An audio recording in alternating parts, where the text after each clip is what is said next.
তো সবার গরমের দুপুর কেমন কাটছে, এই যে আমার কেমন কাটছে দেখতেই পাচ্ছই। দেখো আজকে এখনও রান্না হয়নি, আজকে একটু দেরি হয়ে গেল। মেয়েকে স্কুলে দিয়ে তারপরে বাজার করে আসলাম, এসে সব কিছু গুছিয়ে নিয়ে বসলাম। তো চলো দুপুরে কি কি রান্না হবে দেখাই। হবে শাক ভাজা, আছে 2 রকমের মাছ, আছে লাউ আর এই আলু বেগুন। তো চিংড়ি মাছ দিয়ে হবে লাউ চিংড়ি, আর মাছ দিয়ে হবে আলু বেগুন। সব সব তো দেখালাম।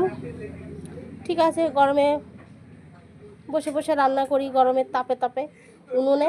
এই যে এখন এই উনুন ধরাবো, তারপরে আবার রান্না হবে। হ্যাঁ, হায় রে গরম, গরমেও শান্তি নাই। দুটো খেতে তো হবে, তাই গরম পড়ুক আর ঠান্ডা পড়ুক, যাই হোক রান্না করে নিই, পরে আবার কথা হবে।